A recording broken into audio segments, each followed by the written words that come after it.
Okay. Eclectic group.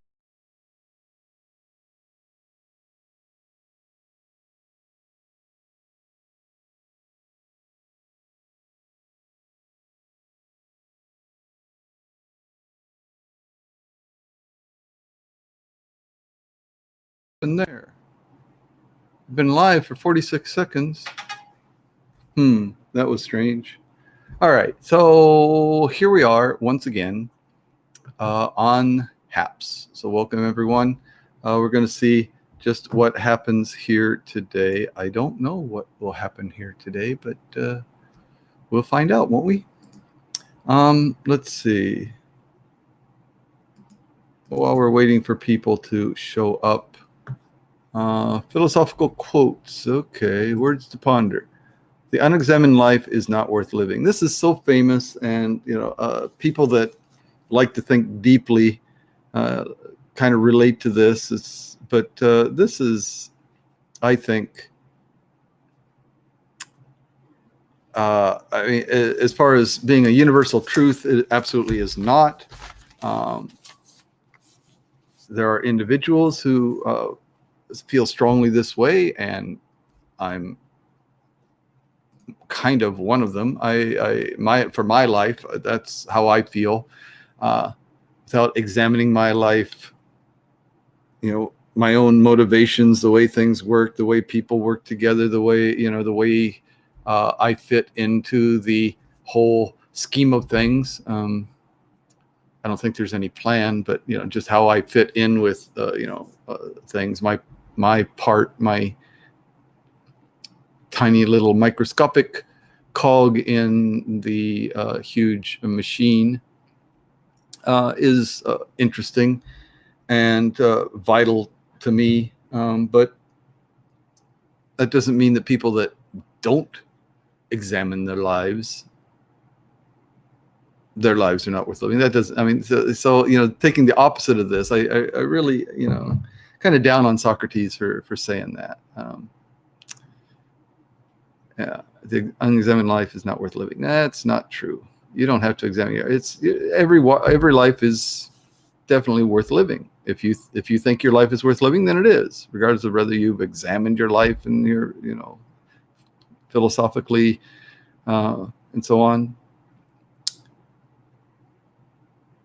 It's up to you. All right, what else we got here? Whereof one cannot speak, thereof one must be silent. Wittgenstein, yeah, interesting guy. Don't know enough about him.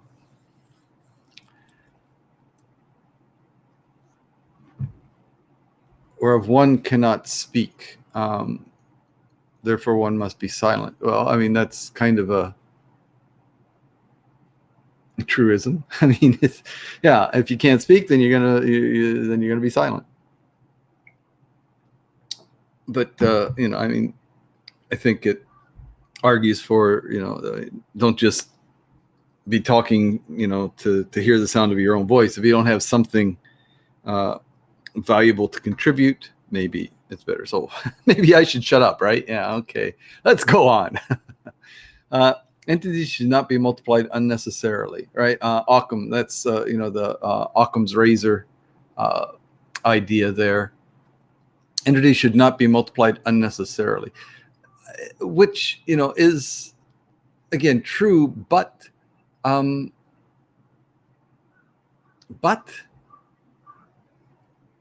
times the simplest solution is not necessarily the right one. So I mean, I can't remember. I think it was Asimov was addressing Occam's razor. This quote by Occam, or William of Occam. Entities should not be multiplied unnecessarily. The simplest solution is usually the correct one, as the way it's been paraphrased and so on, more or less accurately. And so I was thinking, he gave the example. Whoever this was, I should look this up and find out to be sure. But I thought it was Asimov. But for example, if you walked into a pool hall right? At just after closing time or something, and for example, the balls on the tables were all the balls were in the pockets. For example, the style of pool table where the balls are in the pockets, right? They stay in the pockets, not the kind that have the tunnels or whatever, the troughs that lead to a central collecting place, but you have the balls in the individual pockets. If you walked in there and you were told that this is a game, and this is the final stage of the game, right? This is the final stage of the game. This is after the game has been played, trying to recreate how those balls ended up in the pockets would certainly not be reduced to the simplest answer is the correct one. I mean, taking a long, slightly tapered stick and hitting a white ball into a number of variously colored and patterned balls with numbers on them, in order to drive the colored balls into the pocket while keeping the white ball on the table, in some kind of an ordered pattern. I mean, that obviously that's not the simplest solution, but that's the way the game is played, right? So it's a general guideline, but not even near any kind of law, or I mean, it's all else being equal, right? If everything else is the thing, and generally the simplest solution is going to be the best. But the thing is, we often jump into that without knowing enough about all the other situations, and so all the context. We don't have enough context. So anyway, have I shot enough holes into that for you? Good old Tommy Hobbes. Yeah. Life of man in a state of nature is solitary, pure, nasty, brutish, and short. This is one that I wholeheartedly agree with.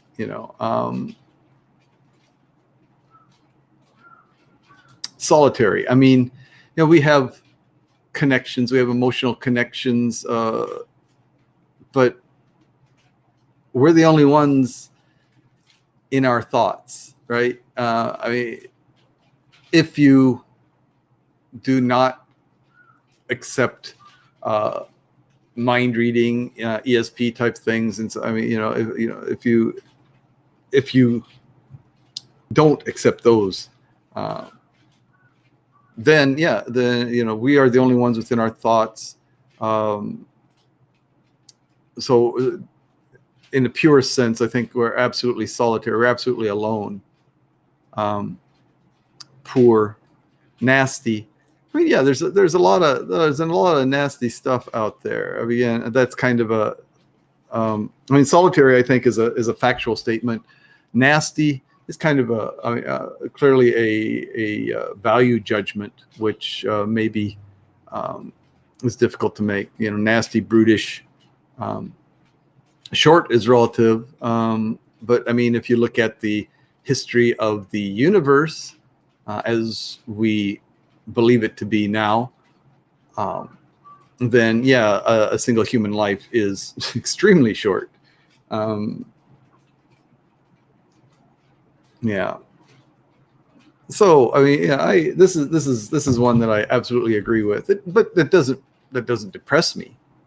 I mean, it doesn't mean anything bad, because I'm not actually sure what bad is. But anyway, if anybody's going to show up, that would be cool. Oh, I tell you what I should do. I should invite Jeff, if he'll come up here.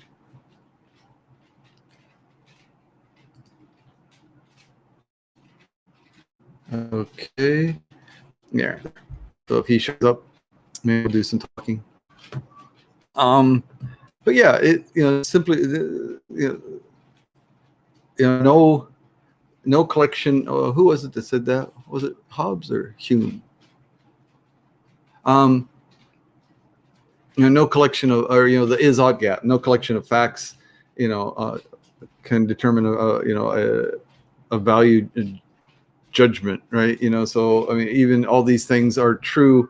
That doesn't, you can have any collection of facts of, so if I pull this lever, then someone will suffer. Therefore, I should not pull the lever. I mean, I would not, without a doubt. I would not. But the should part, I mean, because who's making that should judgment? Who has the ability to step outside the system and say what should or should not be? So I can't do that. I can make judgments for myself. I can talk about what I hope people will and will not do. I could argue for certain cases that but as far as being able to actually say what someone should or shouldn't do, I can't do that. There is no should. But anyway, yeah, life of man is solitary, poor, nasty, brutish, in short. Yeah, absolutely. I agree. Way to go, Tom. I think, therefore, I am. Yeah, this is one of my favorite quotes. Cogito ergo sum. Cogito ergo sum. How is that pronounced? Cogito ergo sum. I think, therefore, I am. Right? Yeah. Which I agree with Descartes to this extent, right? That that's the one thing that we know. I've heard arguments that we don't even know this, but I still buy into this. I still believe that that I am certain of exactly one thing, and that there is a consciousness that I identify with that exists, and that's about it. Everything else is more or less uncertain. That's okay. I'm really hoping to play a game here later. If some people show up, but you guys gotta pop in and say howdy, and we'll see what goes on here. Let's see. Heidegger. He who thinks great thoughts often makes great errors. Oh, absolutely. Yeah. But you're not gonna. I mean, in order to expand your world, you have to kind of go out on a limb, type of thing. If you're always playing it safe, you're not going to get very far, right? Which is fine. Again, no value judgments there. Not saying that is good or bad or otherwise, but I think it's more or less a truism that without risks, there great risks imply great gains or great losses, and so on. So yeah, I mean, that makes sense. Don't see that as a very deep thought, but yeah, he thinks great thoughts often makes great errors. Yeah, of course. We live in the best of all possible worlds. Leibniz.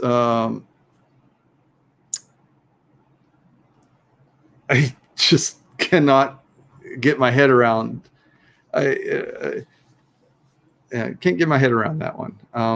We live in the best of all possible. I mean, I understand, but this is basically coming from, I think,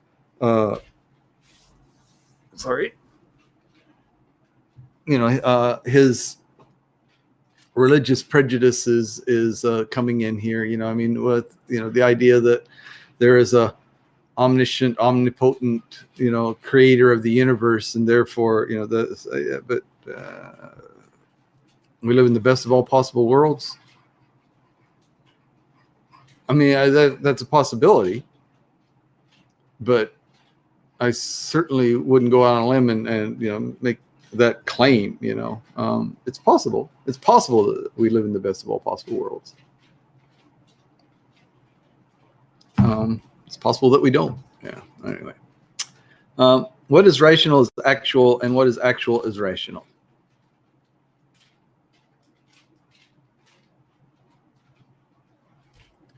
What is rational is actual, and what is actual is rational. What does that mean?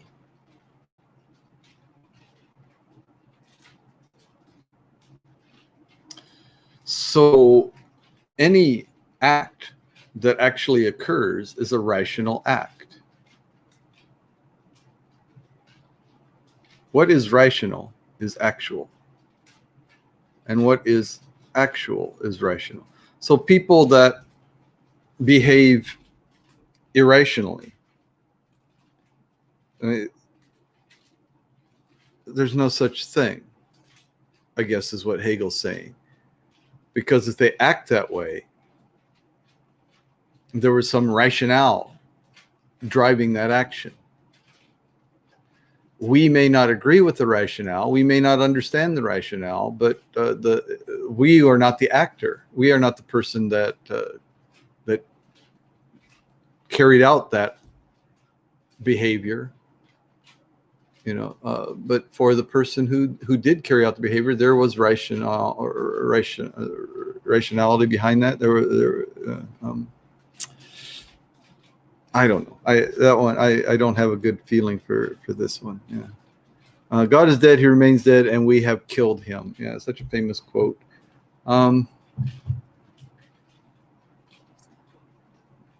Not sure. I haven't read enough Nietzsche to really understand what that's supposed to mean. God is dead, he remains dead, and we have killed him. Now, if the idea is that man created God in his own image, right? Just the flip of what the Bible story is, that God created man in his image, that man created God in man's image, right? So I mean, God feels anger, right? I mean, the Sodom and Gomorrah story, or the flooding of the world, Noah's Ark type of thing. I mean, God seems to get hacked off all the time, right, in the Bible. And he definitely takes sides and so on. And he has a lot of human emotions, it seems like. So, yeah, which direction does that go? God, God has those emotions, and so he put them into us, or humans have developed those emotions. And so when he created God, he put them into God. Interesting. Yeah. So, God is dead. So, people, people no longer believe in God. He remains dead, and we have killed him. Right. I mean, we created him, so we killed him, I guess. I don't know. Yeah, that was kind of so and so and so forth. Is there anybody out there? I'm only going to stay on for about another half an hour, and then I'm going to boogie on out of here because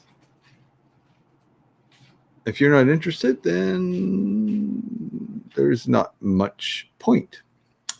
Okay, so let's talk about Japan. I was just watching a YouTube video that was 12 reasons not to move to Japan. Found it very interesting. I mean, it was done by a guy who has moved to Japan, who has chosen to remain in Japan, has been here for 9 years. So he's still a rookie. 9 years. I've been here for 33. But I did agree with a lot of what he said. But unfortunately, not unfortunately, I mean, but I felt strongly that his perspective was heavily influenced, which naturally would be, by the fact that he has always lived and worked in the Kanto, the area in northern Japan around the Tokyo. So Tokyo, Saitama, Kanagawa, those areas around there. And yeah, there are, a lot of people who come to Japan go to Tokyo.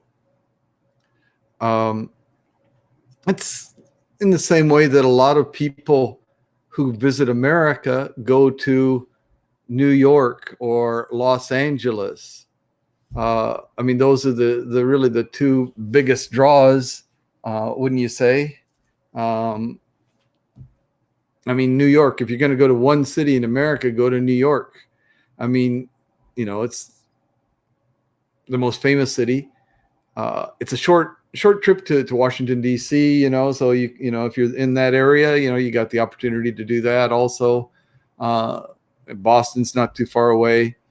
But that area there, you go to New York and you could spend, you could spend a long time, just checking out, the sights, the famous sights and sounds and tastes and smells of New York City, right?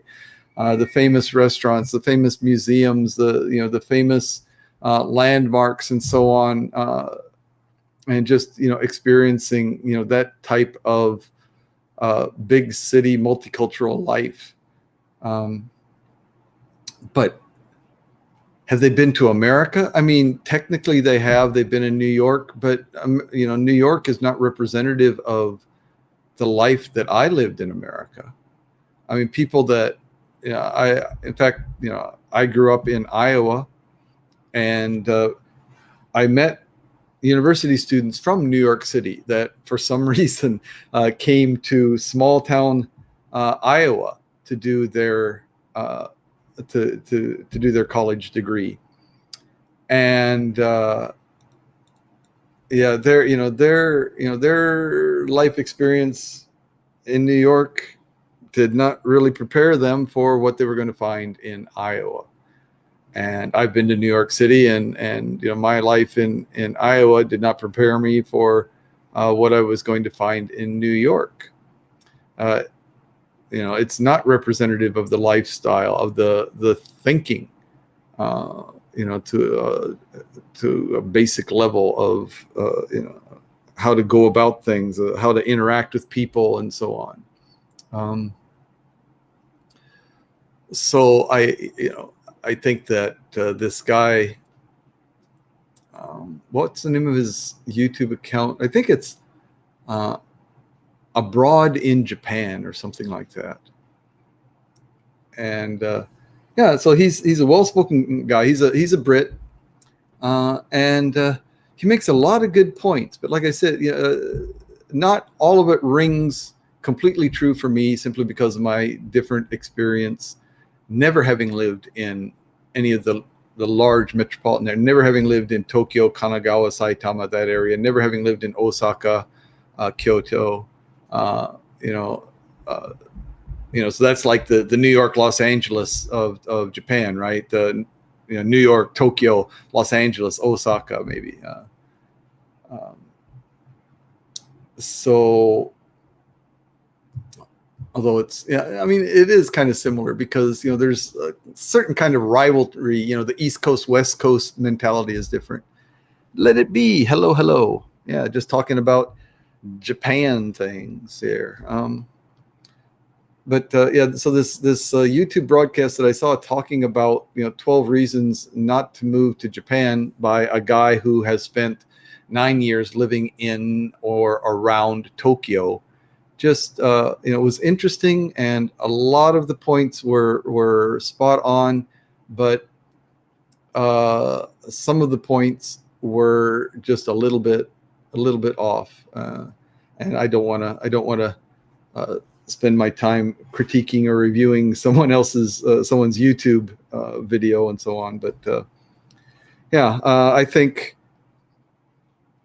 it's kind of a disservice to Japan, as well as a disservice to people that are thinking about coming to Japan, to focus only on Tokyo and the Tokyo area, or even Tokyo, Osaka, Kyoto. That's, like I said, that's like somebody talking about America, and the only place they talk about is New York and Los Angeles, or maybe mention Chicago, and that's it. Most people do not live in those places. I mean, there are a large number of people that do, but millions, but most people in America do not live in those few large dense population spots, right? So it would be wrong to tell people considering coming to America, if I had only lived in New York City, and tell people, oh well, you might want to think twice about coming to America, because finding an apartment is really hard. You're not going to find one, and traffic is terrible, and you can't find parking spaces, and all the issues that plague such a densely populated metropolitan area such as New York and so on. Whereas that is not the case in the majority of the places in America. So someone who's only spent 9 years in Japan, and only in one metropolitan area, talking about why you shouldn't come, 12 reasons why you shouldn't come to Japan. And he was not really discouraging people from coming to Japan. It's just like, hey, this is what you'll find here, so you should be aware of this before it may not be, it may not match the image that you have about Japan, because he does basically, abroad in Japan, he spends most of his time talking about the good things, about the good cultural aspects of Japan, right? The fact that the trains run on time, the fact that people are very non-confrontational. You don't see people arguing in the streets, right? It's very, very overall very honest population, right? If somebody drops a wallet, if nobody notices that you dropped it, if somebody notices that you dropped it, they're very likely to tap you on the shoulder and point to it, to let you know that you dropped it. If they're unaware of who may have dropped it, most likely they're not going to touch it. And if they do, it's only because they've decided to take the responsibility to turn it into the local police box, Koban. They call them Koban in America too, I hear. Imported from Japan, that idea. But that's basically for more than 99%, for 99.99% of the Japanese, that is exactly what they would do. They would either not touch it because they don't want to be bothered with having to take it to the police box, or if they're going to take that responsibility, they're going to pick it up, they are going to take it to the police box. It's nice. And it's, I've become very comfortable, accustomed to that, and feel disappointment, frustration, unease when I go to other countries and that don't share that cultural behavior. Yeah. Okay, so let it be. How have you been? I missed my broadcast last week. I went shopping at Costco. My wife did a broadcast from Costco. I was too distracted trying to keep track of what we were doing and so on. It was our first visit to the local Costco. We went there in the morning, probably just about the busiest time. It was a weekday, so not the peak during the week, but the weekends would be, I'm sure, much worse, much more crowded. We went on a Wednesday morning, but I know that late afternoon is probably a better time to go. Most people that are coming from out of town are aiming to get there in the morning. They can get their shopping done and get back home and so on, because this is located, Kumamoto, where I am, is in the center part of the island of Kyushu. And, so people from the southern, and especially the southern and eastern parts of the island are coming to us. There's another Costco, actually two more Costcos in the north part of the island. And so people from the north, so Kumamoto is basically in the west central Kyushu island. So we're in the west central. So of course, for our area, right around us, and to the east, they kind of have a choice of going up north to Fukuoka, or coming west toward us. And of course, the south, now they finally have a Costco, because it used to be a 4 or 5 hour travel to get to the Costco from the southern part of the island. So people did it, but now having one just a couple hours away makes a big difference. Anyway, so we went there, and that's why I didn't do my broadcast last week at this time.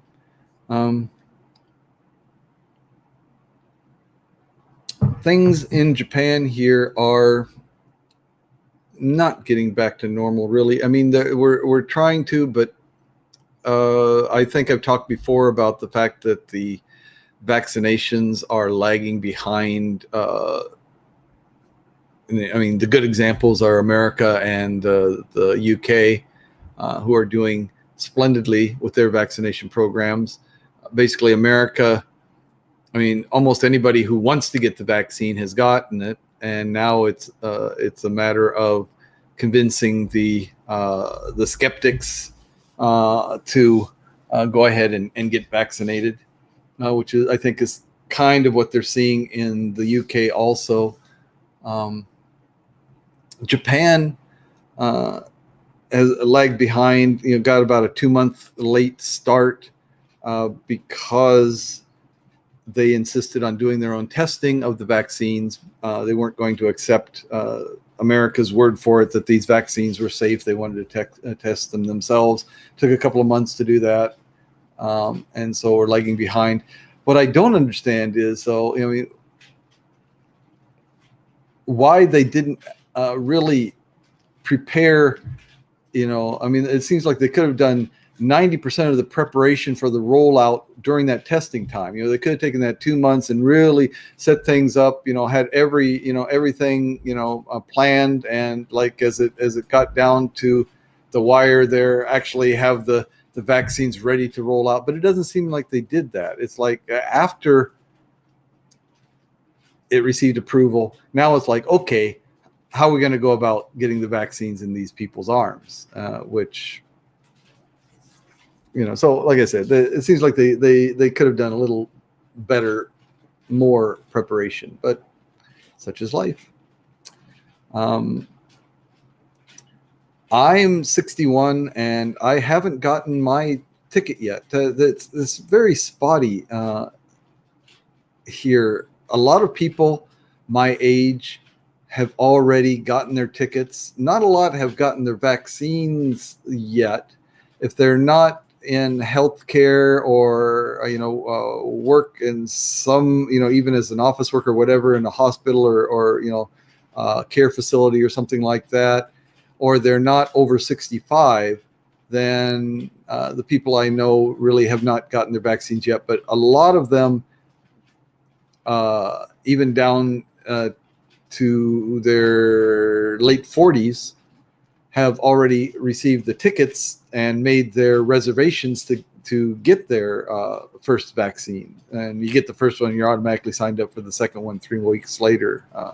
So that's very very easy to do. But I haven't received my tickets yet. I haven't received my coupons, whatever they are, so I can't do I can't make a reservation. So that's not good. I am champing at the bit, as some people say, to get my vaccinations done. I'm not worried about the side effects of the vaccinations. I mean, I'm aware of the possibilities of them, and I don't want to have severe reaction to the vaccination. But I take the risks as being very minimal as compared to contracting the COVID virus itself. And so I am, as I said, champing at the bit to uh, receive those vaccinations. Um, but there's nothing I can do until it comes, and it comes in the mail. And it's very, like I said, it's very spotty. A colleague of mine, uh, 7, 8 years younger than I am, uh, should be in at least one or two groups later than mine. Has already received his, already made his, has already made his reservation. Another acquaintance of ours, friend of ours, who is what, 3 years older than I am, I think. So I think he's 64, a foreigner. His married to a Japanese wife, and the wife at least received, maybe the wife and child received the tickets to be able to do the vaccination. But he, although he's older than the wife, did not receive yet. And that's the situation I am. So Japanese friends I had, 65 years old, already received their vaccinations. So I don't know. It's just kind of hit or miss. Not quite as methodical as I thought it would be. I really thought they would have their plan laid out and would just roll it out, and it would be great. I mean, they are ramping up very quickly, and maybe part of the issue is that there are a number of people that are hesitant to vaccinate. They're, because bad news travels fast, right? And so reactions to and problems with the concerns about the vaccines are traveling faster, with seem to be carrying more weight than the benefits from the vaccinations, because it's harder to see the benefits, right? You say, well, no, I mean, it's easy to see the benefits. You can see the infection rate has gone down dramatically. Well, actually, if you look at Japan's numbers, you can see that the infection rates have come down dramatically. We've had a couple of spikes, and they were very predictable. We had one around the New Year's time. Even with the pandemic, people insisted on seeing their family, their friends, their loved ones at that time of year, and we had a huge spike. I mean, the logarithmic, the exponential, jump in the number of cases in a very short period of time. But then, after that, it came down almost as steeply as the curve had gone up, without vaccination, right?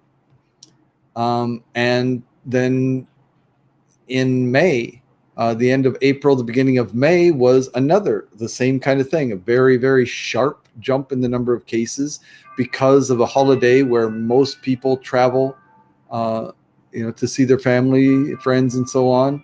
So we had this huge jump, actually reached the highest daily number of infections until now. That was at the beginning of May. But then it's come down, like I said, almost as at the same rate that it increased. It came back down again without significant vaccinations being carried out. So people look at that and it's like, okay, so America, UK, the infection rates are coming down. Still, basically, I think America is still higher now than Japan is. and America has what, 70% of their population vaccinated. Japan has like 15%, something like that. So it's not the vaccinations, and yet the rates are coming down in both countries. Japan has a lower overall rate. It has for the entire pandemic, has a lower overall rate of infection than America does without the vaccination. So it's like, okay, what, so there's we hear about the risks of the vaccine. What are the benefits? Show me something clear about the benefits, right? I don't see it. I mean, okay, in the lab, in the test tubes and so on, okay, it seems, it's going to prevent, infection. And yet, hey, Japan is doing a pretty good job of preventing infections simply by wearing masks, social distancing, and washing their hands, and keeping the windows open.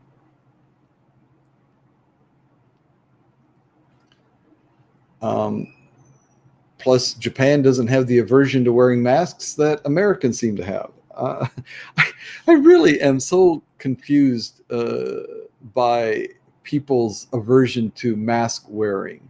It's like, oh, it restricts my ability to breathe, or this, all these things that, oh, it's uncomfortable and so on. Okay, it's not as comfortable as not wearing it. Okay, I'll give you that. But you have large numbers of professions, especially healthcare workers, that wear masks every day, more or less their entire, work day. They're wearing masks. I don't hear a lot of complaints. I don't hear any complaints actually about their mask wearing. I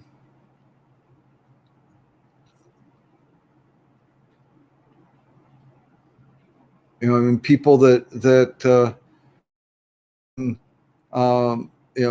construction or deconstruction and so on, that wear masks, to keep dust or different pollutants and so on out of their respiratory tract there. Wearing masks again for long periods of time. I know people that people that are doing like painting and so on. They wear these masks that are much more restrictive, and okay, it's not comfortable, but still, these people do this for hours at a time. And it's just like, okay, this is what we need to do. And that's, and that's the Japanese attitude. Okay, we got a pandemic going around, wearing masks. Okay, that's what we need to do. So do it. But the problem, the people have with wearing masks, just kind of lost on me. I just don't quite understand it. All right, well, let's see. Anybody coming on? I don't see anybody here. Let It Be, I think, has Let Me Be. Left me alone, have you? Came on, said hi, and just got bored to tears with my little rambling here. Can't blame you.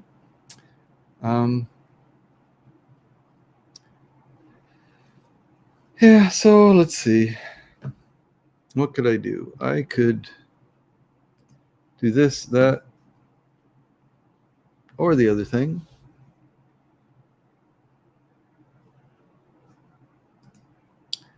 My Sudoku. All right, let's see.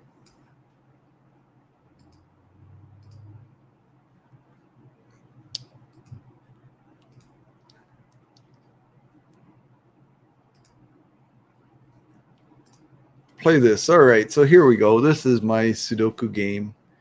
Wait a minute. Let me sit up in the corner here. There we go. And let's see. All right, so let's start with the ones. One. So one has to be in the bottom, but it could be either place. We don't know. See, 1, 1. So 1 can't be on the left or the right, so it has to be in the middle, and it can't be at the bottom. So this has to be a 1. Got that. Okay. And now, let's see. 1 can't be here. 1 could be top or bottom, so that doesn't tell us anything. Yeah, okay. So 1 doesn't take us very far. How about 2s? 2, 2, 2. No, okay, 2, 2. All right, so this has to be 2 here. It can't be the left or the right, so it has to be here. Don't see too much else for 2s. Don't see too much else for 2s. Ha, ha, ha. All right, this has to be a 3. Can't be in the bottom or the middle. Has to be the top. 3 can't be middle or right, so it has to be the left. 3 can't be in the bottom or middle, so it has to be the top. All right, what about 4Zs? 4Zs. Okay, this 4 is in the middle. Can't be in the top or the middle, so this has to be down here, 4. So 4, 4. 4 has to be over here. Okay, 4, 4. Has to be in the middle, and it can't be the middle, so it has to be the left middle. Okay. And 4, 4, it has to be here. 4, 4. Can't be the middle or bottom. Top can't be on the right, so it has to be the left. Okay, we're cooking now. 4 is our friend. I think we've run the gamut of 4s, though. What about 5s? Any love with 5s? 5, 5. Not so many 5s. 5, 5, 5, but okay. So 5, 5. No, doesn't get us anywhere. Not looking good. All right, what about 6? 6, 6. Not too many 6s. How about 7? 7, 7. 7, 7, 7. 7. No. 7, 7, 7. 7. Okay, 7, 7, 7. So this has to be 7 here. All right, so this has to be 7 here. All right, so this has to be 7 here. And that's all the 7s. Okay, what about 8? 8, 8, 8. 8, 8. This has to be 8. Let's see. 8, 8, 8. So this has to be 8, which means this has to be 8. Wait, 1, 2, 3, 4, 5. This has to be the 6 then. Okay. And this has to be the 1, 2, 3, 4, 5, 6, 7. 8. This has to be the 9. All right. That'll work.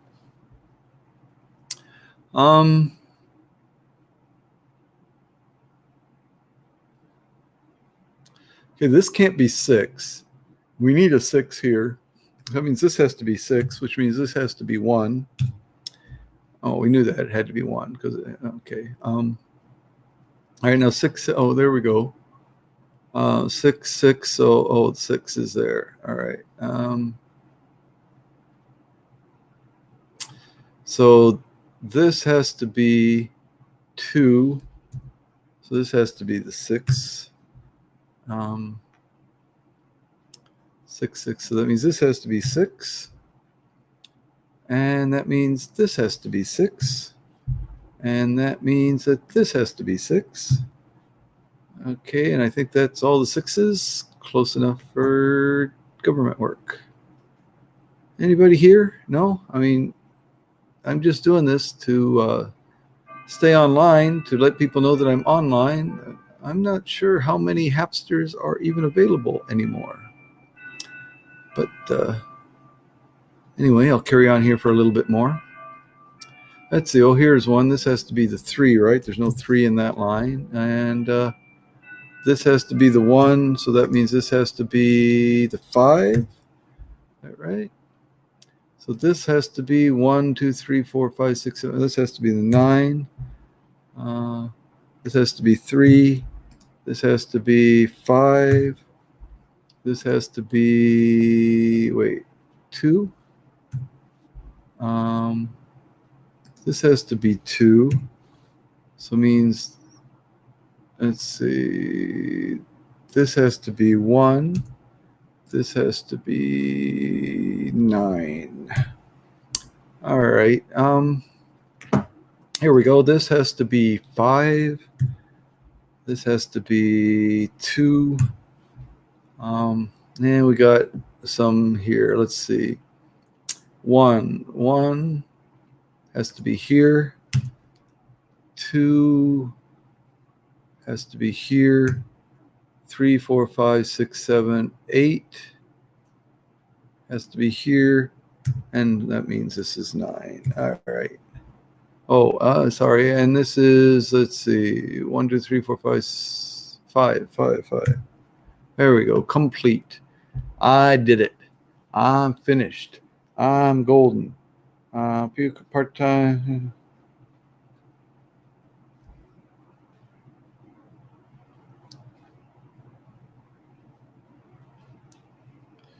Okay. And that's complete. Oh, and here's another one. All right. Come on, Jeff. Are you gonna come on board here, or what is the dealio? Let's see. Ones don't seem to be doing too much for me at this point. Oh well, actually they are. This can't be 1. This can't be 1. This can't be 1, and this can't be 1. So this has to be 1. Which means this has to be 1. Which means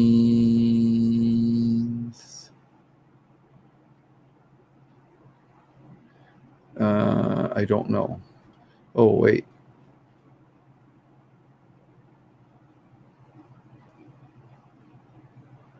Oh, it has to be this one, right? 1 can't be here, and 1 can't be here, and 1 can't be here. So this has to be 1. All right. So 1, 1. So this has to be one of those two. This has to be one of those two. So that's all the farther I can go. 2, that's done. 2, that's done. Okay, so this can't be 2. So it has to be top or bottom. But this 2 can't be here or here. So this has to be 2, which means that this has to be 2, which means that this has to be 2, which means that this has to be 2.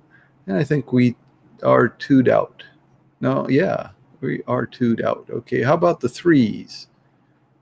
Any Jeffer? No Jeffer. Okay, we're going to wait just a little bit more and then see what happens.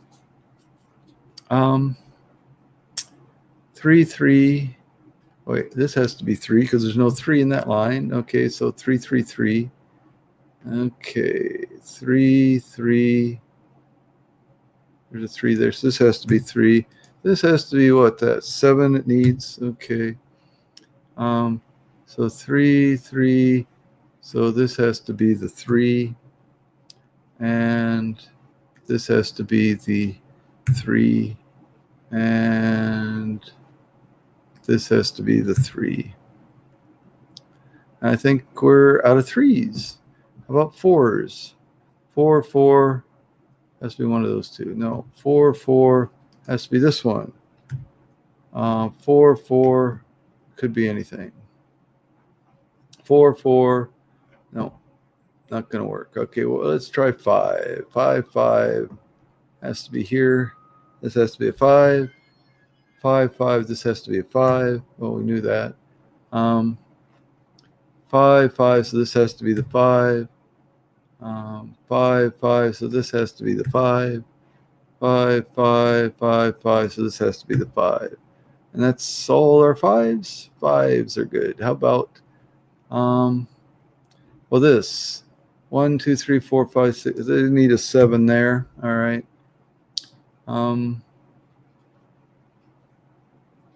Any others? Not right now. Okay, let's see. What about 6s?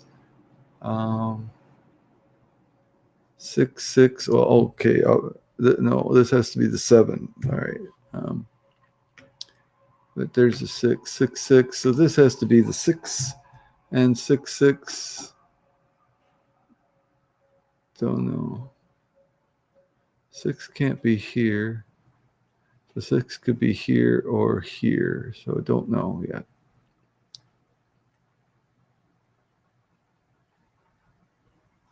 Yeah, because 6 could be here or here. So don't know about 6s yet, I guess.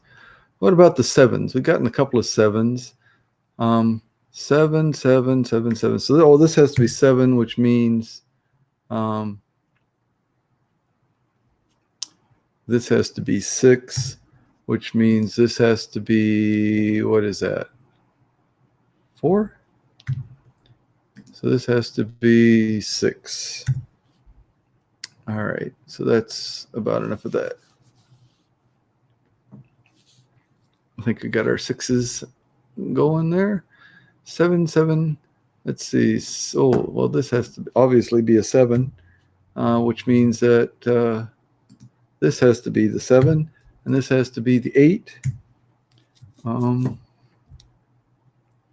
What else we got going here? Let's see. 7, 7, 7. I think we got all the 7s. How about 8s? Wait, what's this? 1, 2, 3. Oh, this has to be the 4.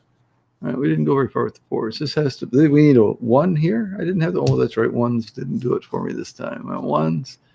Okay, 1, 1, 1, 1. So this has to be the 1. And what else we got going, friends? Oh, this one. Let's see. 1, 2, 3, 4, 5, 6, 7, 8, 9. Has to be the 9. This has to be an 8, I would say, which means this has to be 1, 2, 3. This has to be the 4, I guess. 1, 2, 3, 4, 8. Okay. Hello, Jeffer. 1, 2, 3. This has to be a 4. This needs to be 1, 2, 3, 4, 5, 6, 7. This needs to be an 8. And how about a 9? And complete. Sudoku. Sudoku, you are a friend of mine. Enough of that. Oh, ready, set, go. Yeah. Hey, Jeffer. Hey there, Danner. How are you? Good. How are you? Good. What are you doing? You're doing Sudoku? I played a Sudoku game while I was waiting for peeps to show up. Did peeps show up? Oh, I guess there are people watching. Yeah. Yeah, 19 people watching, but so far only Let It Be has said anything. So maybe they're on other platforms. Maybe they're watching from Facebook or something like that. That could very well be indeed. Yes. Right. Good. Yeah. Or other platforms also, right? You're on what? You're on Periscope? No, Periscope's gone. You're on what? You're on Facebook and Facebook, I guess Twitter Live, I think Twitter, or whatever it's called, and me too. I'm on Twitter. I'm on Instagram too. Instagram. I just looked up Instagram. Yeah. Right. Yeah. Instagram and YouTube. Yeah. Okay. Yeah. But I get very few views on YouTube. Man, I do same with me, and I don't know what it is. It's really hard. It's a very hard nut to crack. I mean, one thing I was thinking about the other day was that I very rarely go on and talk directly to my subscribers, or I don't talk directly enough maybe to friends and whatnot on Facebook either, right? I'm going to start doing that more. I was listening to a podcast on Clubhouse the other day. They were talking about we perhaps should talk about this off camera, but they were talking about putting videos, not streaming the same video on all platforms. They say that's counterproductive because it's the same one on all platforms, right? Yeah. The better alternative would be to do teasers, so you have content, on one platform, and you tease for the content that you have on another platform to try and bring people over to that other platform also, right? So if they can get it either place, then why go? Yeah. Well, you could do that, but you could also edit it right before putting it on there. You can use the same one they were saying, but just edit it a bit, right? Right. Change the music, change the intro, right? Cut it down a little bit.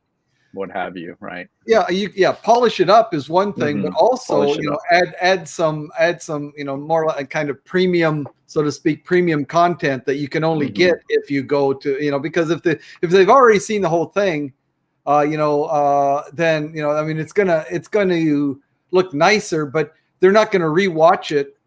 Right. Those that have already watched it on Haps are not going to go to YouTube to watch a more polished version. They say, I've already Absolutely heard this not. conversation, right?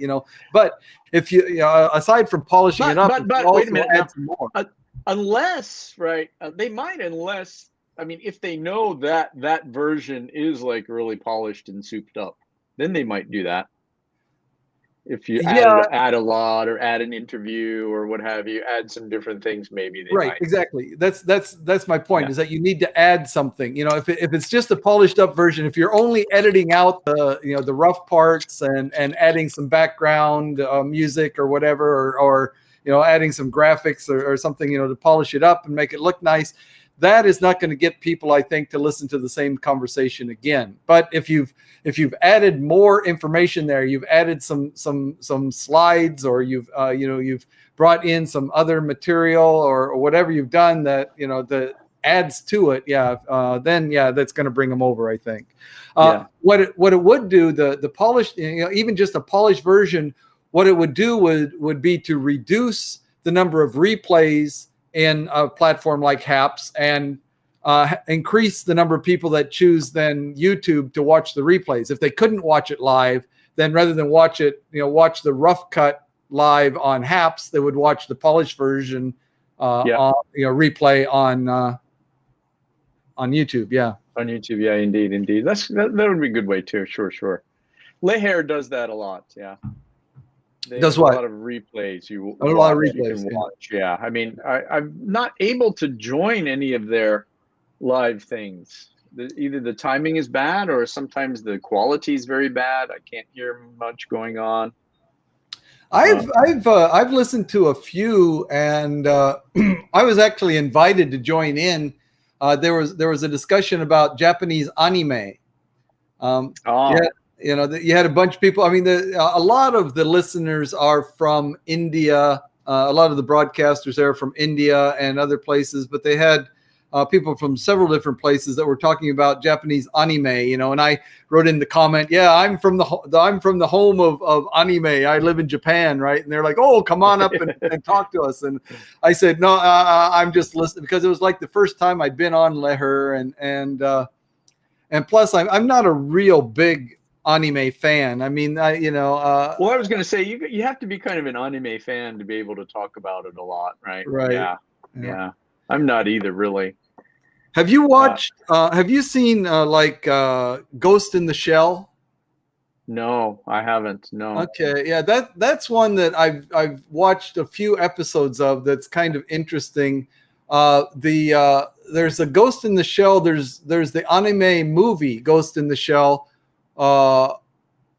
which is, I think it's available on, for example, Netflix, but I think there's no English subtitles or no English language, because it's a Japanese anime on the Japanese version of Netflix, and so they didn't bother. But the series, there's also the Ghost in the Shell series, which does have Japanese, or does have English dubbing or English subtitles. Wow. Dubbing too, huh? Yeah. Wow. Okay. And then, did you know? Have you seen the movie with Scarlett Johansson, Ghost in the Shell? No, I haven't seen that one. No. Yeah. That's worth a watch. I know of it. Yeah, that's worth a watch. Yeah, I mean, okay. Yeah. And if you watch that, you might be inspired to watch the series also. Okay, great. Yeah, we'll do. How about this, Dan? How about do people promote, like, for example, other social media on Haps? For example, promoting their YouTube channel or promoting this or that. I don't hear that a lot. But I mean, but other platforms. I mean, I hear on YouTube, especially, I hear them talking about Nebula or something else. What's the other one that's connected to Nebula? Not Community, something. But yeah, so I don't think there's any rule against it. But a lot of people don't because they're kind of emotionally invested in HAPS and are hoping that the platform will grow, and so they don't want to splinter the audience by promoting other platforms, I think. Probably so. Right. That makes sense. Sure. Yes, indeed. So you, what time did you get on this morning? I was late. I didn't get on until just before 10 o'clock. And yeah, so normally I get on a little bit earlier than that, but generally, about the time I got on is about the time people start showing up. But lately, I haven't had nearly the number of viewers. For the last 3 weeks, I would say, that I used to have. Yeah. Maybe there's a peak there, right? There's an interest peak, right? Because sometimes that happens with something new, right? There's a new restaurant in town, people go to it, flood to it, it's new and unique, and then there's a taper off. Yeah. Well, I think they're so again, I'm not going to name names other than to talk about Periscope, but there are when Periscope, it was known that Periscope was going the way of the dodo. A lot of people were looking for other platforms, and I hope I don't go the way of the dodo.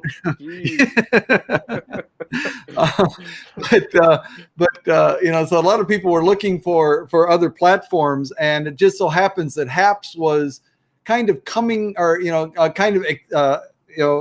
looking for a rapid expansion of their beta testing of their platform at about the same time, and so a lot of people. HAPS had ticked a number of boxes of things that people were looking for in a broadcasting platform, a relatively low, low learning curve, and you can bring people up as guests, and you can do this, that, and the other thing. A lot of things that they wanted, and so there was a big push among the Periscope community to move over to HAPS. It was like they saw that as kind of the savior. But then, I felt like about a month or 6 weeks ago, it started. There was a lot of talk that, the things that especially people from Periscope were seeing that didn't quite fit with their image, and choices that are making about their platform that large group of people. And like I said, I think most of them identify as former that were kind of, they didn't see eye to eye with the way HAPS was being developed, and so when another former Hapster started Heckle. Oh, right? Really? Yeah. And that's a new platform. Yeah. Oh, you don't know about Heckle? No idea. I thought I told you about Heckle. I can send you an invite. I thought I sent you an invite. I can send you an invite, but actually, I think that maybe it's opened up now. It was until just about the time that I got onto it, it was invitation only. And about the time I got an invitation, I think they more or less opened it up. If there's a big surge of people, they may make it invitation only again, because the guys basically, it's a married couple that are basically developing it, and they're doing it in their spare time. They both have full-time jobs and kids and so on. Wow. But more power to them. Is that a video platform like HAPS? So it's similar to HAPS, but it's still in the relatively early beta stage, right? Like I said, it just came out of invitation only, and it's a single, one programmer, or maybe husband wife. I'm not sure how much the wife programs, but the husband is the one who's online, most of the time, talking about it and so on, and it is only iOS, so you can do it on your iPad or your iPhone, but not your Mac or not your Android. Okay. It's a very simple interface, very streamlined and elegant, but some things that it does well. One, the picture quality and sound quality are probably superior. I would say definitely superior to that of HAPS. Okay, yeah. The connectivity is very, very good. The lag is almost non-existent. I mean, it's like, a fraction of a second, there's really no lag. There's really no lag. And that probably is an artifact of it being only on iOS, you know, so he's reduced the number of variables and so on. But there are no replays. It's live only right now. He's planning on adding replays, but they're not in place yet.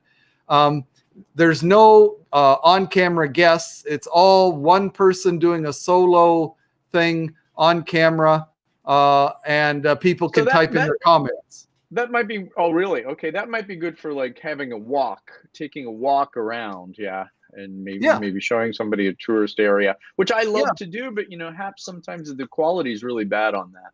Right. Yeah. This is, so if that's what you want to do. So, I mean, it's wonderful, even right the way it is before he starts adding more bells and whistles and refining things and so on. The way it is right now, it's great for people that want to give out, kind of a news broadcast type thing. This is what's happening now. You can see it right live, you know, and introduce things and so on. Yeah. It's really good for that.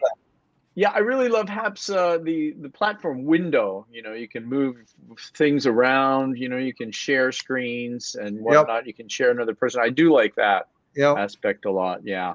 Yeah. So you know, that's the thing. You know, this we couldn't really do in Heckle, right? Because it's only one voice, one camera, one screen, right? You know. You can, you know, of course you can choose either camera, you know, either the front facing or the rear facing camera on your iPhone. Also, you can zoom in and zoom out. Oh, cool. Great. Yeah. Can you switch cameras, lenses Yes, you can switch cameras during the broadcast. Great. Yep. You can switch back and forth and so on. Yeah. That's a plus. Yeah. So, you know, it's what it does really, really well. But at this point, you know, it's a relatively small subset of what a lot of other places are doing, you know. But one thing that it does, like I said, you know, the comments and so on, there's zero lag. But the other thing is the comments are color coded, right? So, for example, every time I type in a comment, it will show up in, you know, with a background of the same color. So for example, if I get a light blue one, and then from then on, you know, in that broadcast, my comments will always be highlighted with light blue, and yours might be yellow, and somebody else's might be red, or somebody else's might be green, and something like that, you know. So that's really convenient. Yeah, totally. It's very nice. Yeah, it definitely helps you keep track of the conversation streams and so on. Yeah. Great. That's wonderful. Yeah. Well, thanks for that. If you could send me an invite, that would be great. I tell you, I think if you just download the app Heckle, Heckle. All right. Let's see. I can definitely try that. I'm going to check it out right now, actually. And I think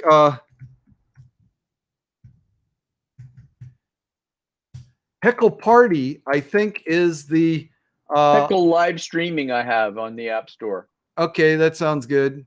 And then I think Heckle Party, and I'm not sure about the capitalization. I'm not sure if it's all small letters or all capital letters, or if it doesn't matter. But try Heckle. You know, when you open it up and ask you what your invitation code or whatever it is, try Heckle Party, and that. Oh, really? Okay. I'll try that as the invitation code. Yeah, sounds good. Yeah. Great. All right. Yeah. Interesting. Good stuff. Yeah. But right now, for me, Leher is really interesting. Is it really? Okay. Well, that's interesting. Yeah. Sometimes I don't know. I can't find, like I said, I can't find a good one. I can't find and I've actually requested to be a member of several groups, and I got into a couple, and they don't seem to be broadcasting a lot. Right. Yeah. A couple haven't let me in yet. So. Right. Yeah. I mean, it's not, you know, it's not as active as, you know, because again, I think it's still, you know, relatively new. I think the connectivity has less to do with the platform and more to do with the, you know, probably the locations of the people that are trying to broadcast. You know, they're in remote, you know, they may be on, maybe not on Wi-Fi, but they're on their data plan or whatever, and they're getting spotty reception or something like that. Because I've had some people that have been, you know, very crystal clear and a steady stream from them. But I haven't seen a lot of video on there. It's been mostly audio. Okay. Yeah. Right. The one I saw was one person was on a video and the rest were audio. Right. Yeah. So Mm. I like some of the choices that they made about how they do things and so on, and so that's what I like about it. But yeah, the amount of content and the availability of broadcasters and being able to, that's still limited. But I'm hoping that it'll grow. So I'm keeping my eye on that. Great. I'll give it another chance. Yeah, I've been in Clubhouse lately too. Clubhouse is cool. I've been listening to a lot of stuff on there. Yeah. And it's Uh-huh. good because you don't have to be glued to the screen. You can just listen while you're doing other things. I do like that. Yep. But Um, that has its limitations also. Sure. yeah. Yeah. Clubhouse is nice. Yeah, I found but that's kind of the other the other side of Leher. Clubhouse, even though it's relatively new, it's so popular. If there's a really interesting broadcast going on, there's no way you're going to be able to be interactive with it, because there are huge numbers of people Yeah. that are listening, and people wanting to raise their hand and comment or question or whatever. So that's what's kind of turned me off the Clubhouse, is that the Yeah. broadcasts that are really interesting, I can't really feel interactive with. I might as well be listening to a podcast. Yeah, I don't mind that though. Really, I don't mind just listening. But then I why heard a not listen to couple. a podcast? What's the Yeah. what's the appeal of Clubhouse over Well, listening to a polished podcast, I right? mean, well, it depends on what's up, what's coming up. Of course, it depends on what's being broadcast, right? I listened to a tutorial about Clubhouse the other day, which was interesting, and then some social media things last night. But yeah, I mean, sometimes there are those podcasts that come up, on my feed on the podcasts I listen to. And it just so happens, sometimes they're on Clubhouse, right?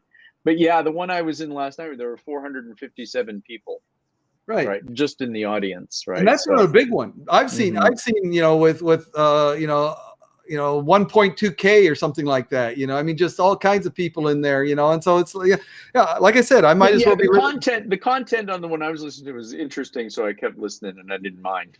right. Yeah, but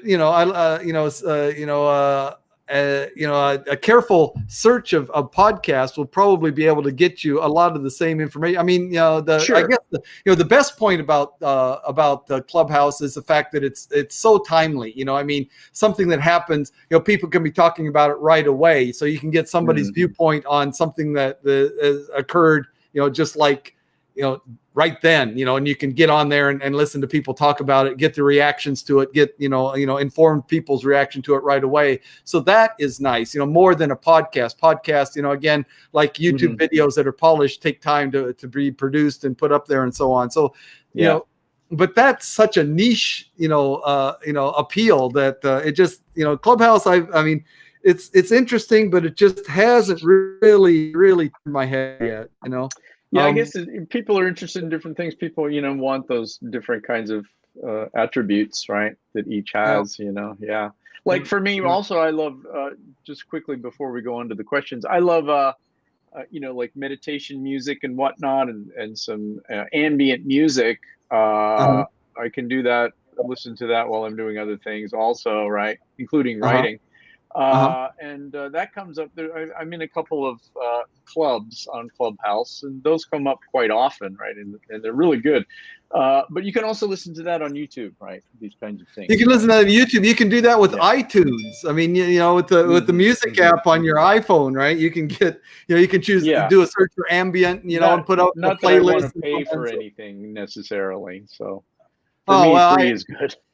Yeah, I'm kind of in the Apple universe here, and so sure, I've bought into that, and my wife and I both listen to music and do this, that, and the other thing on Apple, and so it just made sense for us, But some other platforms, are you familiar with Bigo? BIGO? Yes, I am familiar with that one. Yes. Hate it. Absolutely hate it. I haven't really investigated it too much, but if you say you hate it, well, I mean, because I'll take your word for it. It's like all the worst parts of, so it's people begging for, people, that are doing everything they can to get likes or tokens or whatever the things that they can receive on that, and you've got, broadcast after broadcast of some girl shaking her booty in the camera and stuff like that to, and getting all kinds of guys to send her coins or whatever they send, and I mean, it's just a total, really? yeah, I just hate it. I haven't found any really interesting content there. I mean, there probably is, but you've got to sort through so much chaff that the grain is just few and far between there. Wow. Yeah. Okay. Caffeine. I won't go further. Caffeine. I do know of that too. Yes. Yeah. Caffeine. Good things about that.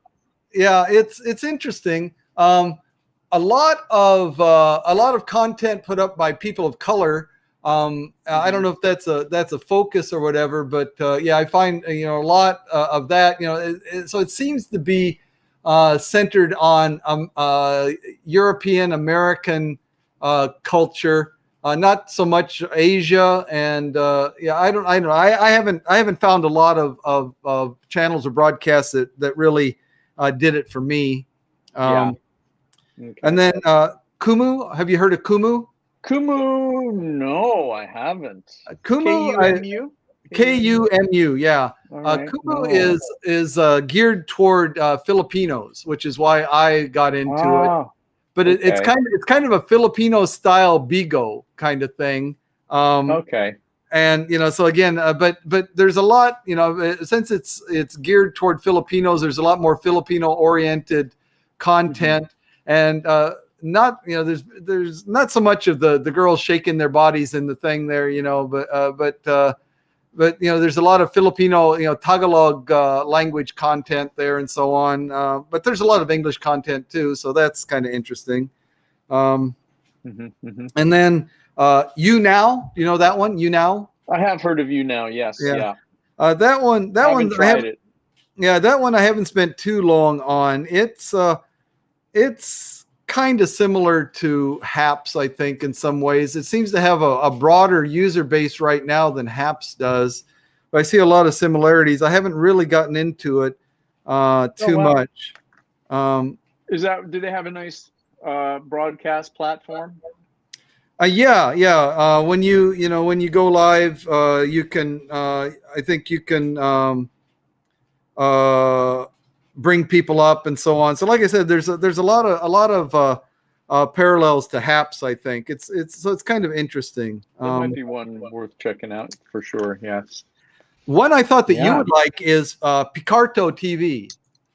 Picarto TV. Yeah. I don't know that one. No. Wow. Okay. Picarto. Yeah. Picarto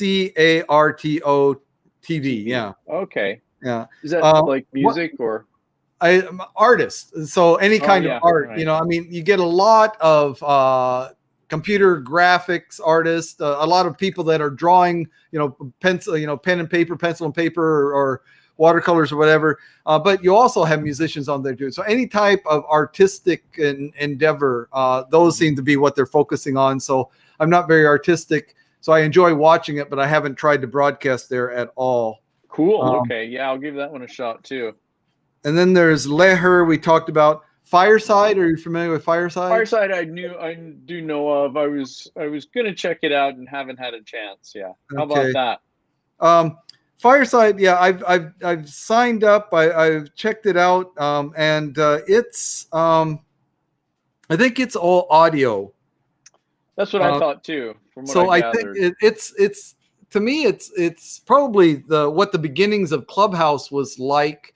They don't have nearly I think it's kind of a Clubhouse alternative. And so the appeal to me is that you have a better chance of being interactive, so it's got the same kind of appeal that Clubhouse does, but it doesn't have, as yet, it doesn't have the big names that Clubhouse has, but like I said, the fact that it can be more interactive is a big appeal to me. That's nice. Let me just ask you quickly about Cappuccino, because I've invited some people to Cappuccino with no real response. I was able to get your beans, by the way. Okay. Before the next morning, so you can do that, I think. Right. Yeah, you can choose to listen to them, but it says when you do that, do you really want to listen to them now? Yeah. Don't you want to wait until tomorrow morning? Right. I listened to yours the very day you sent them. Okay. And that came up, and I said, "Yeah, I want to listen now." Yeah. Yeah. Yeah. Why Yeah. wait though? Too right. I couldn't figure that out. I Why that's wait? I just mean, that I mean that it's like well it's because for two people if it's if private messages which is basically what we're doing right now hmm we're the only hmm two people in the group then yeah there's not much of a point to it. The I talked to Mike about it and I suggested it for him because uh, Mike's son now is in Fukuoka, right? mm, And so he can't meet with his son every day, and like he has been, and so on. And so he has his teaching schedule. His son has his school and his other extracurricular activities and so on. So scheduling a time when they can, when they can FaceTime or whatever, when they can talk on the phone is becoming more and more difficult. So with Cappuccino, his son, he got some good news right away. He can record a bean to his dad. He wants to call him, right? But this way he can record a bean, and his father then, anytime can get, the digest, get the all the beans that are collected over the day. And the same way with Mike, things that he wants to tell to his son when he's sure. thinking about him, he can record that little bean. Yeah. And his son's in school. It doesn't matter. When he comes home from school, he can check that out. So Sure. that kind of usage is really good. That kind of usage is good. Sure. Yeah. Sure. But There is a point to that. Yes. yeah, You're right. but I don't really. It's not Clubhouse or something like that alternative. No, I don't no, see that. no. A better a better kind of thing. What happened to it? There's another one. Riffr, Riffr. Yeah, I have. I have. I just saw an ad about that recently. Yeah. Okay, Where that's. was that? But yeah, that looked interesting, kind of. I mean, that's kind of a audio version of Twitter. All or right. or no, or Twitter. No, yeah, kind of an audio version of Twitter.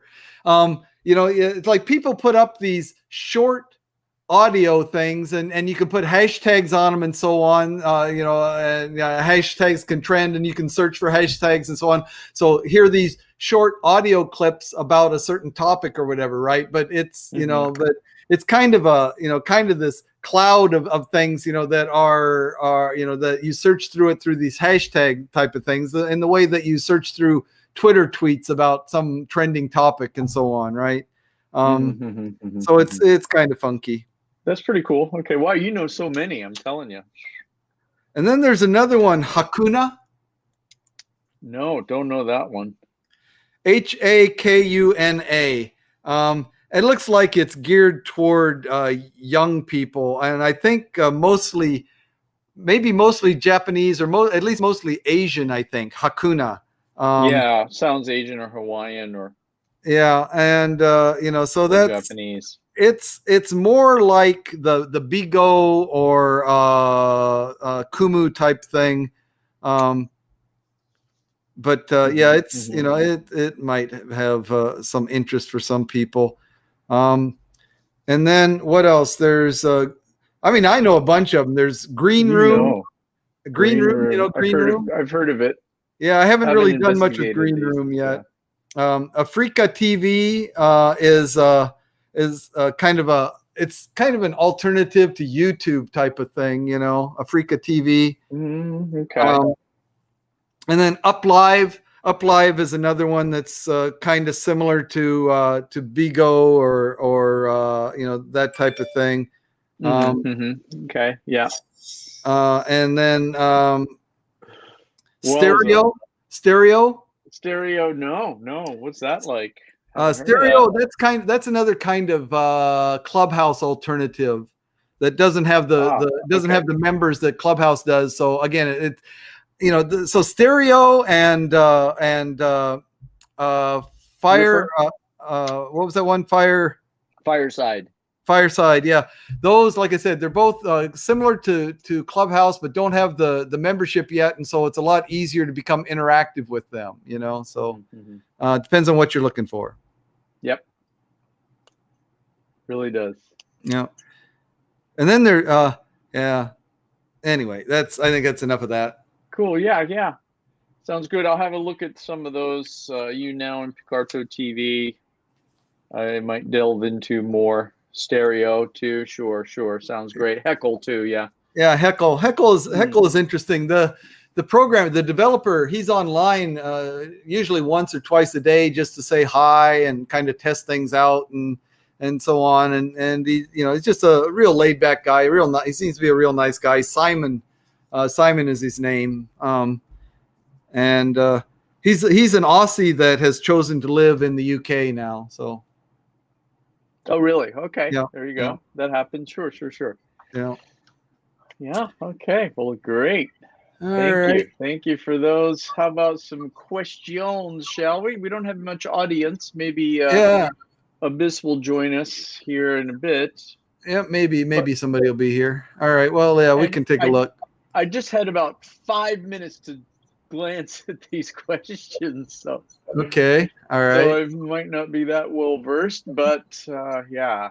That's all right. I mean, we're just laymen. It's just off the Yeah. cuff kind of stuff anyway. So, all Yeah, right. So, what layman's about philosophy fits, so right? So if doing doing something some, good, yeah.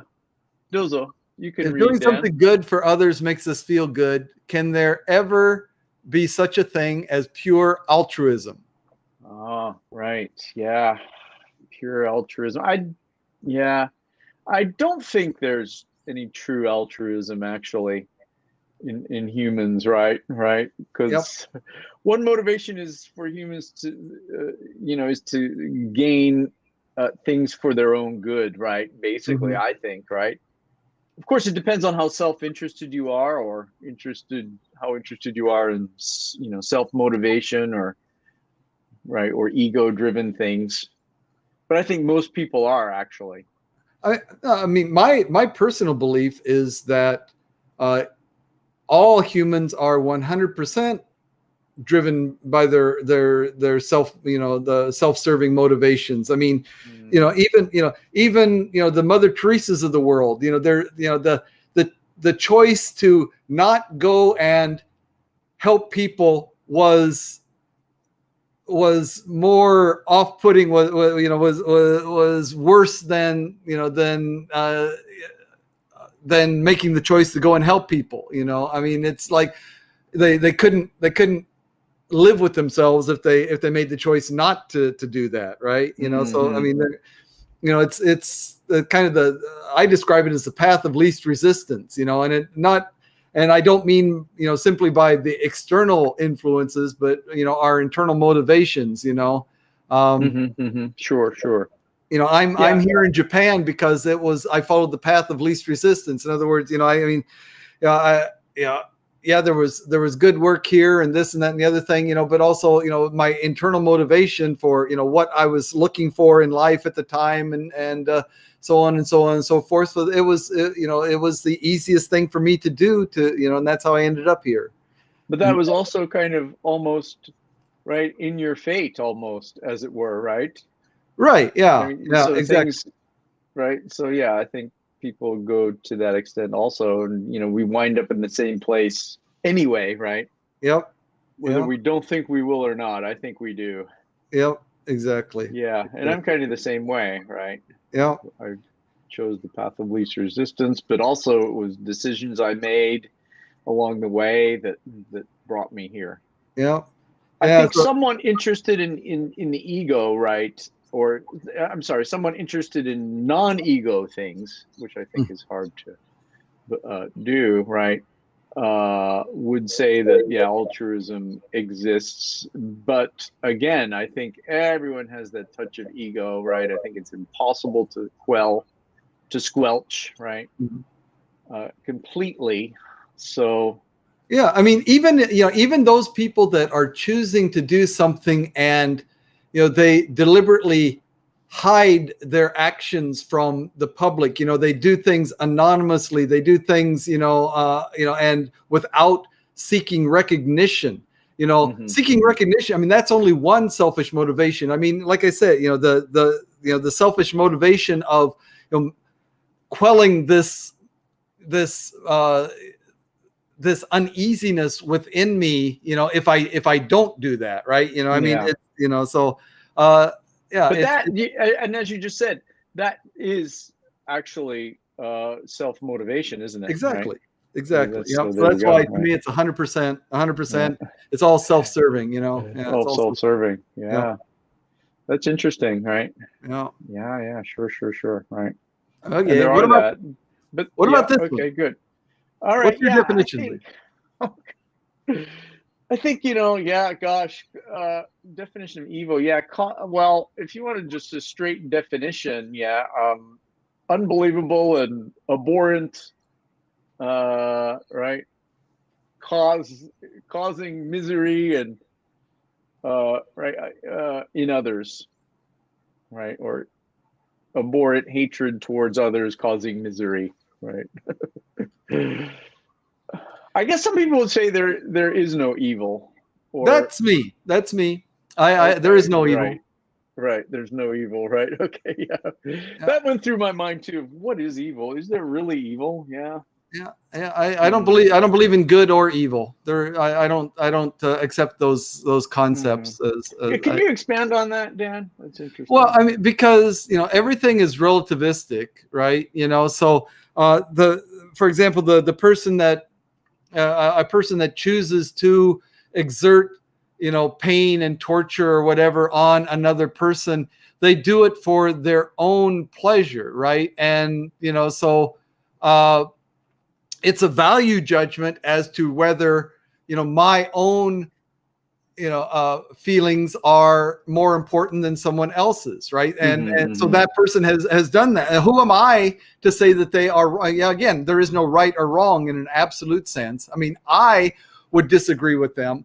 I would choose not to do that. I would encourage them not to do that, and but I can't say, don't do that because it's wrong. Don't do that because it's evil. Don't do that because, I mean, I don't know why not to do that. To me, it's just like it doesn't even need an explanation. It's like, of course, you don't You just cause don't do it, pain. right? Yeah. You can't. You don't torment other people. That's just not the Just thing to do. I mean, I don't even do know it, how right? to Yeah. explain why I feel that way. It's Hmm. just like, that I had this inherent empathy that I wouldn't want that done to me, and so therefore I can't do it to somebody else, right? Hmm. Hmm. Hmm. So Sure, sure. So but I think most people, realistically, or with rationale, would go that route. Yeah. mhm. But then there are people who, don't go that route. So how do you classify them? I mean, aren't they evil? No, Right. So they it's behave in a way something in that the. I wish that they wouldn't. Hmm. Hmm. But are they evil? I mean, yeah, I can't. Was Hitler evil? I mean, he, there was a It's quote. funny. Everybody goes to Hitler when we talk about this thing, don't we? Right, of Don't course, they? Everybody says. I was just about to say Hitler too, right? right, yeah. But I mean, that's everybody goes to Hitler, right? right, yeah. But he had reasoning behind that, Yeah. and there was rationale behind that, right? Um, But do you think his rationale was maybe mentally deranged in a way, or I mean, what is mentally deranged? so? Yeah, right. Well, No, what is mentally deranged? off, just off, right? Not Off, like off from what we what? just said, not having that rationale to make him choose the other course, Right, right? but So, that's not off. That's not that. I mean, that's different than me, right? That's different than me because in order to say somebody's off or deranged implies a norm that they are away from, right? And I don't know that I don't believe in a norm either. There is no such thing as normal. well, I think you might be right about that in the sense that Hitler, right, got so many people to believe in him, right, uh, back at that time, sure, and You know, look how he so quickly marched up the ranks. Yeah.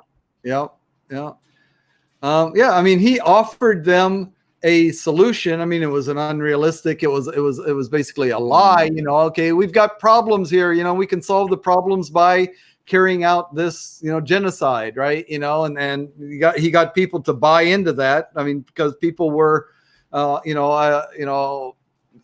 to a certain extent desperate for a solution, and so they bought into what he was selling. Right. Um, Indeed. so yeah, there was rationale behind the deeds that he did, or the the propaganda that he's was spreading and so on. Yeah. So his actions were all predetermined, do you think? I mean, he Predetermined. did what he did knowing all the while he would do that from the beginning. No, I don't think. No, predetermined doesn't mean that we know what we're going to do, but predetermined from the extent okay. that predetermined. What do you call it in legality when someone premeditated?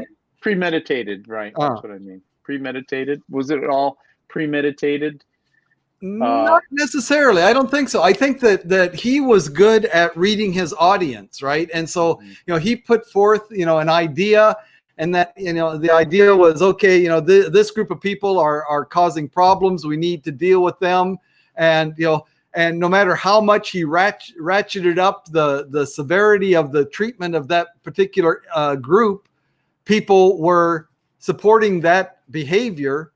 At least to the extent that he felt justified in doing that he felt, so he was, I think it was getting audience feedback, right? Yeah. He put forth an idea. Hey, he got a positive reaction to that. So he just ratcheted it up and to, the ultimate.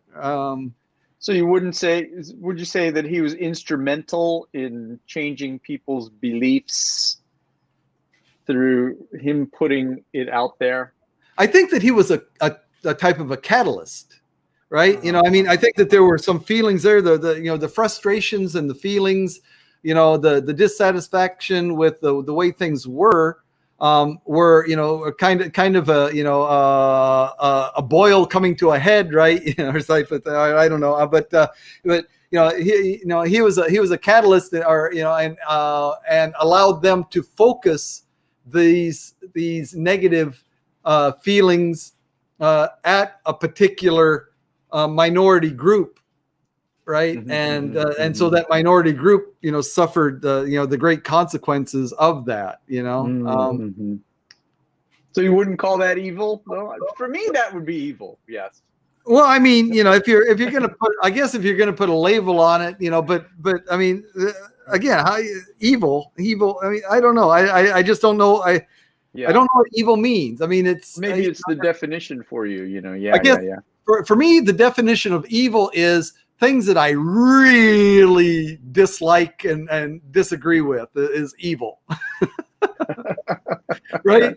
I mean, for me, it's so subjective. And if we're going to talk about what is evil within a society, then it becomes, like, again, the majority rules type of thing. I mean, whatever the majority of people believe is an absolutely, wrong thing to do, and absolutely, then that becomes, and people still go ahead and do it. But that's just like an absolute no, and people go ahead and do it. Okay, no, that's evil, right? That's evil. Okay, yeah.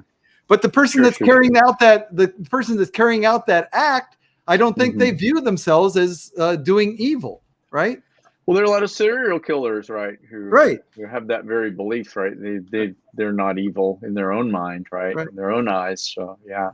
I think it was a CSI or one of those type of shows where the guy, they caught the guy and he was being interviewed or whatever, and he said he's like a psychopath, right? And serial killer or whatever, and they were asking him why he did it, and he's I don't know, I walk down the street and I see people and I just think I want to bash their heads in, right? I mean, that's just normal to me.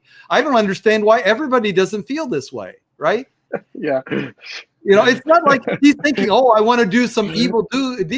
It's just like, this is what I want to do, right? This is, it's like, I'm hungry, I want to eat. I see a guy, I want to bash his head in. It's just I'm like hungry, a natural. I want to eat. Get out of my way. Right,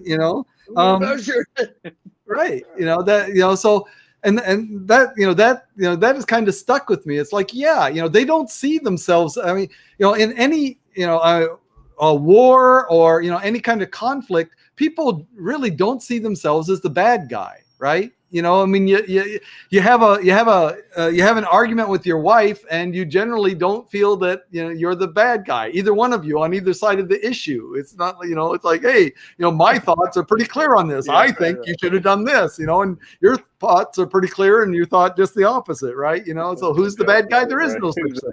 Who's the bad guy? Right. How about the people, these the company executives, right, who purposely take their company down a path of no return, right, like having a invested, like creating a Ponzi scheme, for example, putting Right, all investors' money in their own pockets, all the while knowing what they're doing, right? right, right. So don't they feel they're doing something bad They feel at that the they're doing beginning? something against the law. I'm sure they realize that they're breaking the law, but that doesn't necessarily mean that they feel that they really shouldn't be doing that on some kind of moral grounds. I mean, Hmm. it's like, okay, these investors, I mean, if they're that stupid, or to believe me, then they deserve, they kind of justify it in their own minds. They actually see it that way. They're so easy to be taken in that they'll listen to me and give me their money, Yeah. without knowing more about. Well, they deserve to be ripped off. Well, there is that, isn't there, right? Yeah, Yeah, yeah, there is that. Yeah, if they're that stupid to invest with me, yeah. they then deserve to lose. They're like, God damn, come on.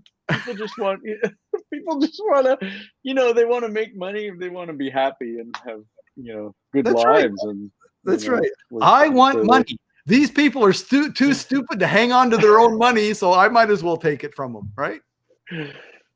I guess that's how they think. Yeah, that's Yeah, that's true. So in that why case, not? maybe they don't feel they're bad, right? And maybe Right. they do feel like I can get it back to them eventually, right? No, I think. I don't think so. They're not worried about that. It's just, I want more money. This guy is too stupid to hang on to his own money. If I don't take it, somebody else is going to. I mean, this is, the problem, I think, with the world now. I mean, one of the problems is all this, I mean, it's the extension of the grass is always greener phenomenon. I mean, people looking at, oh, that guy's making all this money, with very little effort, therefore that's what I should be able to do also, right? Yeah, I And think looking that there's an unhealthy, attitude or feeling towards money these days. Yeah, yeah. for, No, you're right. yeah, and You people, have it, so why can't I have it? So I'm going to take it, or what have right, you. Yeah.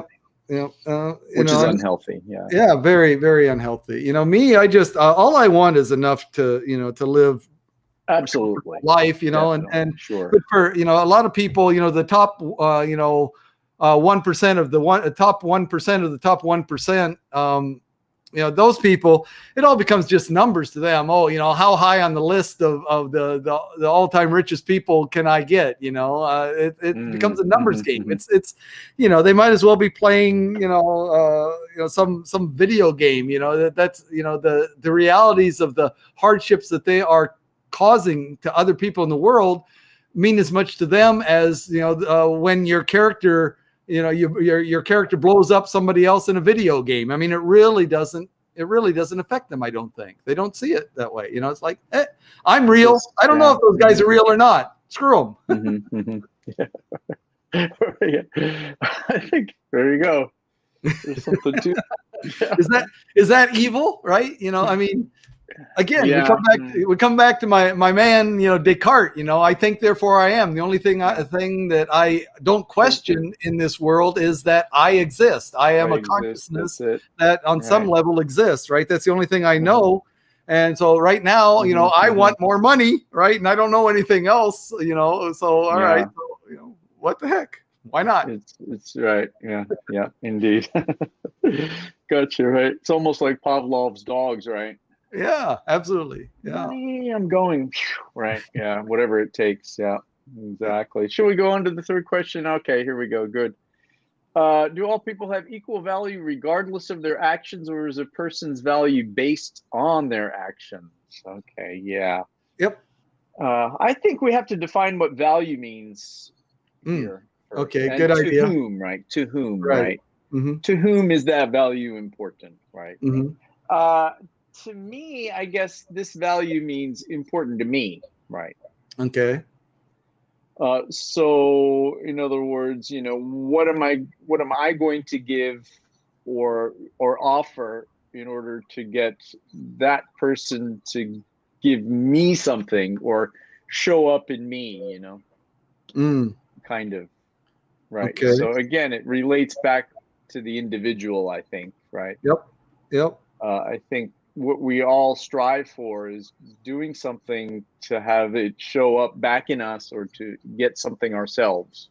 Mm-hmm. Does that make sense? Yeah. Yeah. So Absolutely. whatever we have to give or offer to have that person, reflect back to us, or for us to get something, or even for that person just being around us, give something to us, right? Right. Right.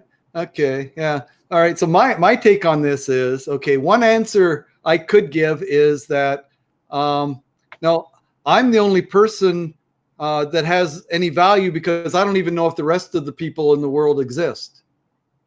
Right. So Right. I'm the only I'm the only, right. Like I said, going back to Descartes, the only thing that I know for sure is that there is at least one consciousness in the world. You, Jeff, could be just a figment of my imagination, or some kind of electrical impulses, from whatever, But I know that I exist, so I'm the only one that has any value at all, right? That's one possible answer. I don't Right, actually believe. I don't actually believe that. I actually, even without evidence, I believe that other people exist. I question it sometimes, but I actually believe it, right? There are philosophers who do believe that. That is a belief, actually, right? Yep, That yep. everything is a figment of our imagination, or right? We create everything ourselves, right? That's right. Yep, yep.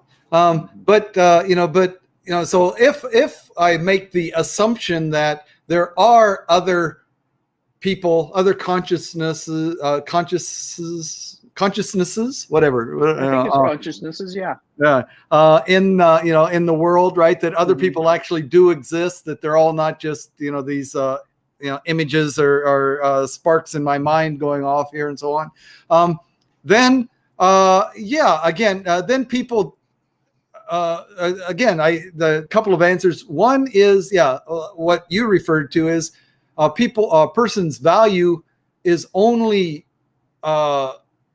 is only based on how they see themselves, right? Their own value, right? Society, an individual doesn't have the right to judge the value of any other individual, right? I mean, I don't see that at all, right? But people valuing themselves, I mean, obviously there are differences in how much people value themselves. Some people choose to end their own lives. They must not have thought that their life was as valuable as other people who do everything they can to, they put some value on continuing their existence, right? So they put some value on their life, right? That person who chooses to end their life has. So there are different people evaluate, value their own value and so on, right? Sure. But now, if we step back as society's viewpoint, then yes, everybody's life is absolutely as valuable, right? They have absolutely equal value, which is zero. Yeah. I mean, because again, if I look at it from an analytical, a completely a cold, hard analytical viewpoint, without an external creator or entity that judges us, with the belief that we are the product of chemical reactions and physics and so on, then our existence really is more or less an accident, and it has no real value in the universe except to ourselves. And so, like I said, that's one thing. But looking at it from outside, there's no objective value to any person's life. Yeah. Yeah, I know that. I mean, inherently, I think you're right. And so we have to find that ourselves, right? Exactly. I think Exactly. that's the whole quest, right? Wasn't it Camus who said, the only interesting question, in philosophy is whether to commit suicide? Yeah, yeah. Wasn't I that think it was, Camus? Yeah, wasn't it? I think it was Camus, right? Yes. yeah, Uh-huh. yeah. Which I kind of like Where that. the keep going on or just Yeah, end it all here, right? right. Yeah, yeah. Should I even live? Um, Yeah.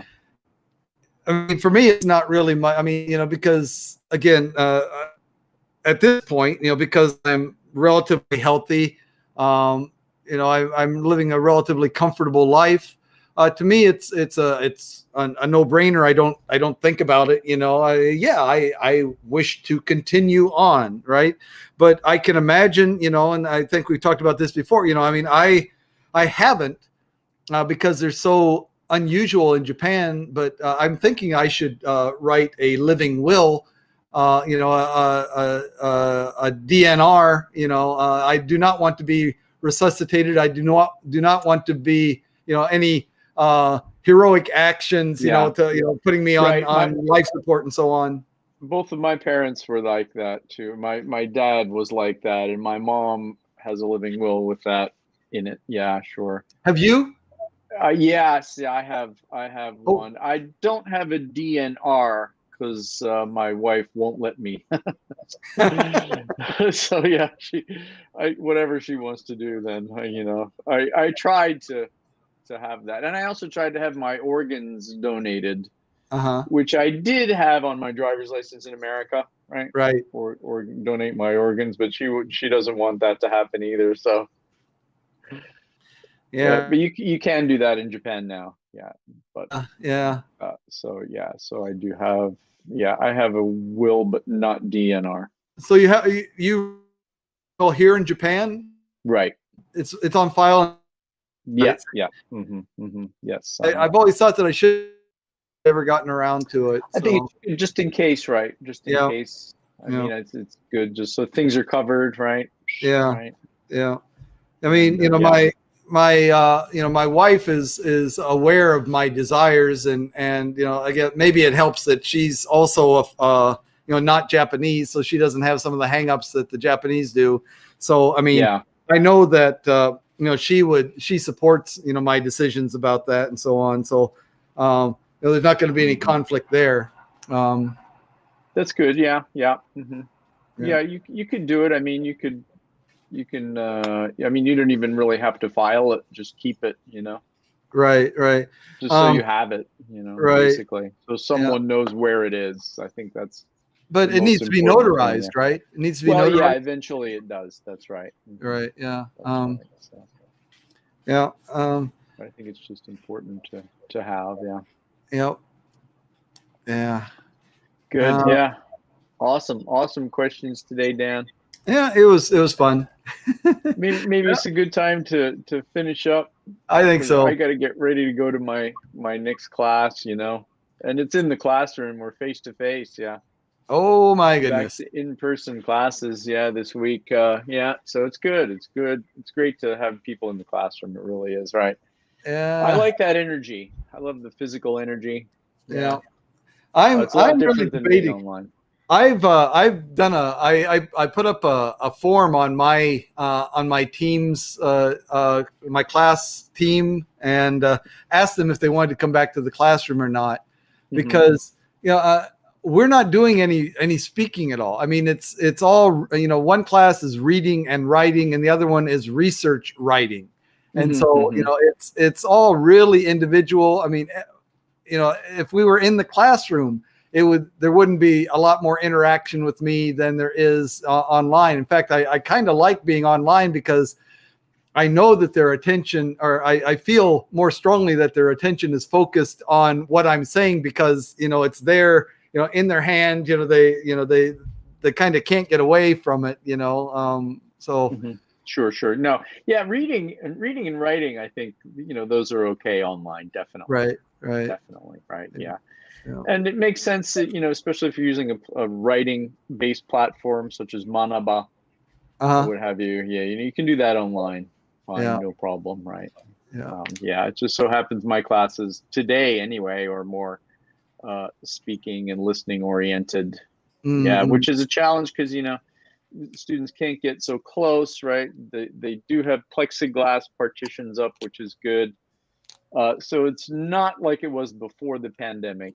But Right. I think for the students, right, it's important Yeah. because they want to be around people and just have a little laugh and have that energy also. So I'm Mm. doing it for them basically more than me, right? Yeah. Yeah. But it Hey, is good to have them. all right. All right. I think Yeah. I'll end the broadcast, but Yeah. stick around for just a minute. Stick Yeah. around. Okay. Sure. Definitely. Definitely. All right. So thanks, Bye, everyone. everybody. Bye-bye. By the way, tomorrow, everybody, we're going to have a show at 4:30 Japan time, 4:30 p.m.